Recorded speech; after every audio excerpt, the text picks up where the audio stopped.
السلام علیکم دوستو، جیسا کہ آپ دیکھ رہے ہیں آج ہم بات کرنے والے ہیں منحوس ایپیسوڈ 35۔ دوستو، اگر آپ نے ابھی تک چینل کو سبسکرائب نہیں کیا تو ابھی کر لیں۔ چلتے ہیں ڈرامے کی طرف۔ یہ قسط ایک بار پھر اس حقیقت کو کھول کر سامنے لے آتی ہے کہ اس گھر کے مسائل وقتی نہیں رہے بلکہ اب رشتوں کی بنیادوں کو ہلا رہے ہیں۔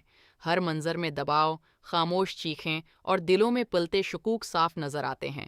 سلمان کا رویہ اب صرف ردعمل نہیں بلکہ ایک مستقل بغاوت کی شکل اختیار کر چکا ہے۔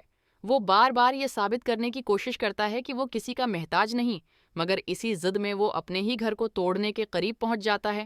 عذرا اس قسط میں سب سے زیادہ آزمائش میں دکھائی دیتی ہے۔ ایک طرف شوہر کے بدلتے ہوئے فیصلے، دوسری طرف ساس اور نندوں کے رویے، اور اوپر سے سارا کی موجودگی اسے اندر ہی اندر توڑ رہی ہے۔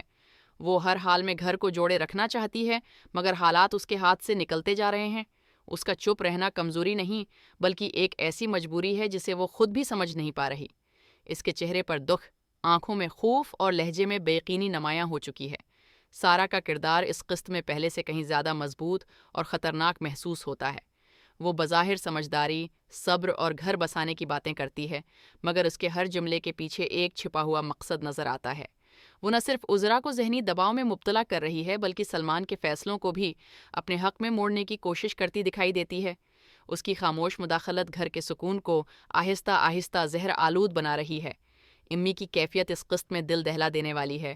ایک ماں جو اپنے بیٹے کو غصے اور زد میں ڈوبتا دیکھ رہی ہے مگر اسے روکنے سے قاصر ہے۔ وہ بار بار سمجھانے کی کوشش کرتی ہے کہ گھر کے جھگڑے وقت کے ساتھ ختم ہو جاتے ہیں، مگر سلمان کسی کی سننے کو تیار نہیں۔ اس کے لیے سب سے بڑا خوف یہی ہے کہ کہیں اس کا بیٹا کوئی ایسا قدم نہ اٹھا لے جس کا پچھتاوا زندگی بھر رہے۔ مراد کی موجودگی کہانی میں ایک نیا تناؤ لے آتی ہے۔ وہ حالات کو عقل سے سمجھنے کی کوشش کرتا ہے مگر جذبات اس پر حاوی ہو جاتے ہیں۔ وہ سچ جاننا چاہتا ہے مگر آدھی باتیں اور غلط فہمیاں اسے غلط فیصلوں کی طرف دھکیل دیتی ہیں۔ اس کی بے وقت مداخلت کئی رشتوں کو مزید الجھا دیتی ہے۔ قسط میں مکالمے کم مگر اثر بہت گہرا رکھتے ہیں۔ برداشت، قربانی اور محبت جیسے لفظ بار بار دہرائے جاتے ہیں مگر عملی طور پر ان کی جھلک کہیں دکھائی نہیں دیتی۔ ہر کردار خود کو مظلوم اور دوسرے کو قصوروار سمجھتا ہے۔ یہی وجہ ہے کہ مسئلے حل ہونے کے بجائے بڑھتے چلے جا رہے ہیں۔ قسط 35 کا اختتام ناظرین کو شدید بے چینی میں مبتلا کر دیتا ہے۔ سوال یہ نہیں رہتا کہ گھر بچے گا یا نہیں، بلکہ یہ بن جاتا ہے کہ سب سے پہلے کون ٹوٹے گا۔